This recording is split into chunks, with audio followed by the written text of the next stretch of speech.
যখনই দূর থেকে দেখে আপনি এই দোয়াটা 7 বার পড়বেন। 7 বার পড়ার পরে আপনি তার কথা চিন্তা করবেন যে যেইভাবে আপনাকে শাস্তি দিয়েছিল, কষ্ট দিয়েছিল, এরপরে আল্লাহ তাআলার কাছে মনে মনে সাহায্য চাইবেন। দেখবেন যে ওই ব্যক্তির আপনি সাহায্য যখনই আল্লাহ তাআলার কাছে চাইবেন, সাথে সাথে আল্লাহ তাআলার সাহায্য আসবে এবং ওই ব্যক্তির শরীরে কেমন একটা জ্বালা পোড়া সৃষ্টি হয়ে যাবে, কম্পন সৃষ্টি হয়ে যাবে। সে বুঝতে পারবে যে নিশ্চয়ই আল্লাহ তাআলার পক্ষ থেকে এই শাস্তি এসেছে, তা না হলে হঠাৎ করে শরীরের ভিতরে এমন জ্বালা পোড়া কিভাবে তৈরি হলো।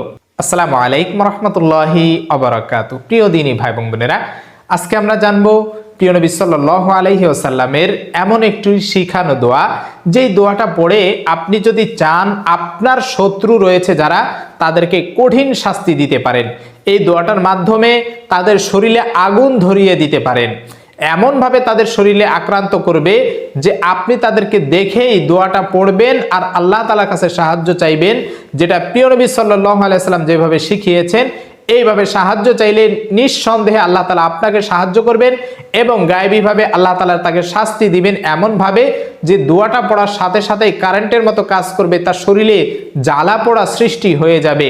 তবে হ্যাঁ, যদি সেই ব্যক্তি সত্যি সত্যি আপনাকে জুলুম করেছে, আপনার উপর অন্যায় অত্যাচার করেছে, তাহলে আপনি তাকে কেবল শাস্তি দিতে পারেন। আল্লাহ রাসূল সাল্লাল্লাহু আলাইহি সাল্লাম যখন কোনো জনগোষ্ঠীকে ভয় পেতেন, কোনো কওমকে ভয় পেতেন যে এরা আল্লাহ রাসূল সাল্লাল্লাহু আলাইহি সাল্লাম বা ইসলামের উপরে আঘাত আনবে, তখন এই ছোট্ট দোয়াটা পড়ে আল্লাহ তাআলার কাছে সাহায্য চাইতেন।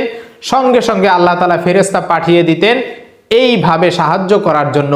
আর রাসূলুল্লাহ সাল্লাল্লাহু আলাইহি ওয়াসাল্লাম সেই দোয়াটা উম্মতদেরকে শিখিয়েছেন যে যখনই তোমরা কোনো বিপদে পড়বে, যখনই তোমাদেরকে কেউ অন্যায় অত্যাচার করবে তোমাদের উপরে, তখনই এই দোয়াটা পড়ে আল্লাহ তাআলার কাছে সাহায্য চাইবে।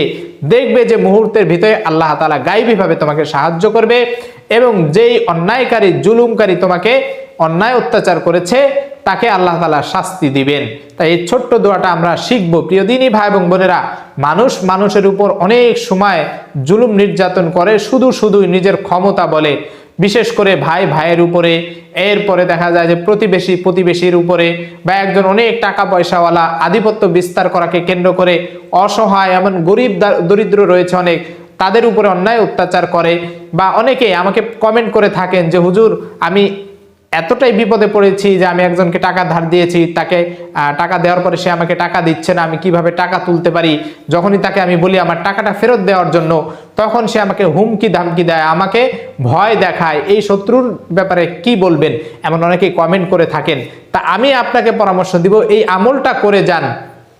যখনই আপনি তাকে দেখবেন দূর থেকে, তাকে শুনিয়ে শুনিয়ে নয়, দূর থেকে আপনি এই দোয়াটা পড়বেন। এমন অনেক ব্যক্তি এই সমস্যার ভিতরে ভুগছেন, আল্লাহ রাসূল সাল্লাল্লাহু আলাইহি সাল্লামের শিখানো এই দোয়াটা পড়ে যান। তারপরে দেখেন আপনি কিভাবে কারেন্টের মতো কাজ করে। আপনার যদি আল্লাহ তাআলার উপরে তাওয়াক্কুল থাকে, ভরসা থাকে, 100তে 100% যদি ভরসা নিতে পারেন যে এই দোয়ার বদৌলতে আল্লাহ তাআলা ওই ব্যক্তিকে হয়তো মনটা গলিয়ে দিবেন, আপনাকে আপনার কাছে এসে ক্ষমা চাইবে এবং নিজের অপরাধ স্বীকার করবে। আপনার উপরে আপনি যদি তাকে টাকা টুকা পান বা অন্য কোনো কিছু পান, সে আপনাকে ফেরত দিয়ে যাবে, অন্যথায় সে আপনার কাছে ক্ষমা চেয়ে নিবে। এইভাবে হয়তো আল্লাহ তাআলা ব্যবস্থা করে দিবেন। অন্যথায় তাকে এমন কঠিন বিপদের ভিতরে ফেলবেন যে আপনিও অবাক হয়ে যাবেন যে এই দোয়াটা আল্লাহ তাআলা এমনভাবে কবুল করলো। যে ব্যক্তি সকালে ধনী ছিল, রাতের বেলা ফকির হয়ে গেল, যে ব্যক্তি সকালে সুস্থ ছিল, সন্ধ্যাবেলা দেখা যায় অসুস্থ হয়ে গেল, এর কারণটা কি? আপনি তখন বুঝতে পারবেন যে নিশ্চয়ই আল্লাহ তাআলা আমার দোয়া কবুল করেছেন এবং সঙ্গে সঙ্গে এই ব্যক্তিকে আল্লাহ তাআলা এইভাবে শাস্তি দিয়েছেন। তাই আপনি এই আমলটা করবেন। আবারও আমলের নিয়মটা বলে দিচ্ছি, দোয়াটা আমি বাংলা উচ্চারণ সহ স্ক্রিনে দিয়ে দিব, অর্থটার দিকে লক্ষ্য করবেন। চমৎকার একটা অর্থ যে প্রিয় নবী সাল্লাল্লাহু আলাইহি সাল্লাম প্রত্যেকটা উম্মতদেরকে শিখিয়েছেন। তোমরা দেখা যায় বিভিন্ন সময় বিপদে পড়বে আর এই দোয়াটা বেশি বেশি করে পড়বে। তো চলুন আমরা এই দোয়াটা শিখে নেই এবং এই দোয়াটার আমল আমরা করব। তবে হ্যাঁ, তার আগে একটা কথা বলতে চাই, কখনোই প্রতিশোধ পরায়ণ হওয়া ঠিক নয়।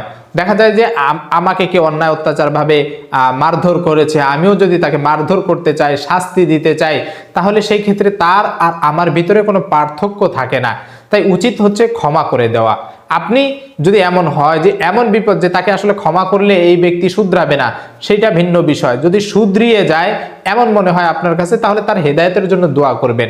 আল্লাহ রাসূল সাল্লাল্লাহু আলাইহি সাল্লাম যখন কোনো কাফের মুশরিক আল্লাহ রাসূল সাল্লাল্লাহু আলাইহি সাল্লামকে আঘাত করত, পাথর বা ইট পাটকেল এগুলো ছুঁড়ে মারতো আল্লাহ রাসূল সাল্লাল্লাহু আলাইহি সাল্লাম দ্বীনের দাওয়াত দেওয়ার জন্য, তখন আল্লাহ তাআলার কাছে রাসূল সাল্লাল্লাহু আলাইহি সাল্লাম দোয়া পড়ে সাহায্য চাইতেন। তবে তাদের ধ্বংসের দোয়া করতেন না, তাদের হেদায়েতের দোয়া করতেন। আপনি ওইভাবে আগে হেদায়েতের দোয়া করে নেবেন যে আল্লাহ, এই ব্যক্তি যদি সমাজে যেহেতু এমন ফিতনা সৃষ্টি করতেছে, তুমি তাকে হেদায়েত দাও। কারণ হেদায়েত দিলে এটা নিজের মনের অনেক বড় একটা পরিচয় দেওয়া হয়। আর আল্লাহ তাআলা বলেন যে বান্দা অন্যকে ক্ষমা করে দিবে, ক্ষমা হচ্ছে আমার গুণ, যে অন্যকে ক্ষমা করে দিবে আমিও কাল কিয়ামতের ময়দানে এই বান্দাকে ক্ষমা করে দিব। তাই আপনি তাকে ক্ষমা করার চেষ্টা করবেন এবং তার হেদায়েতের দোয়া করবেন। আর যদি দেখেন যে না, এই ব্যক্তি আসলে ভালো হওয়ার নয়, তখন আল্লাহ তাআলাকে বলবেন, সাহায্য চাইবেন যে আল্লাহ, তুমি এমন ব্যক্তিকে ধ্বংস করে দাও এবং সমাজ থেকে ফিতনাকারীকে একেবারে উঠিয়ে নাও, যাতে করে সমাজে মানুষের ভিতরে এমন বিভ্রান্তি সৃষ্টি না করে, মানুষকে ক্ষতি না করে, মানুষকে অন্যায় অত্যাচার ভাবে জুলুম না করে, একে অপরের শত্রুতা যেন সৃষ্টি না হয়। এইভাবে আল্লাহ তাআলার কাছে দোয়া করবেন। তাহলে দেখবেন যে আপনি এই আমলের মাধ্যমে আল্লাহ তাআলা তাকে এইভাবে শাস্তি দিবেন, তার শরীরে আগুনের মতো জ্বালা পোড়া করবে, এমন ভাবে তার কম্পন সৃষ্টি হয়ে যাবে শরীরে, এমন পাওয়ারফুল একটা দোয়া। তাই আজকে আমরা সেই দোয়াটা শিখবো। চলুন আমি স্ক্রিনে দিয়ে দিচ্ছি বাংলা উচ্চারণ সহ, আরবি বাংলা দুটোই দিয়ে দিচ্ছি। আপনি যেটা পারেন সেটা দেখে ভালো করে দোয়াটা মুখস্থ করবেন। পড়ার নিয়ম আবারও বলছি, যখন আপনার শত্রুকে আপনি দেখবেন, সঙ্গে সঙ্গে দূর থেকে যখন দেখবেন, এই দোয়াটা 7 বার পড়ে আল্লাহ তাআলার কাছে সাহায্য চাইবেন। আর আপনাকে যে অন্যায় অত্যাচার করেছে এটা মনে মনে স্মরণ করবেন যে আল্লাহ, এইভাবে আমাকে জুলুম নির্যাতন করেছে আমার উপরে, আপনি তাকে এইভাবে শাস্তি দিয়ে দেন, তার শরীরে আগুন ধরিয়ে দেন। আল্লাহ তাআলা যেভাবে ভালো মনে করেন সেভাবেই শাস্তি দিতে থাকবেন। তো চলুন আমরা দোয়াটা শিখে নেই। দোয়াটি হলো, আল্লাহুম্মা মুনজিলাল কিতাবি সারিআল হিসাবি মাজরিয়াস সাহাবি হাজিমাল আহজাবি আহজিমহুম ওয়া জালজিলহুম। আবারও বলছি, ভালো করে লক্ষ্য করেন।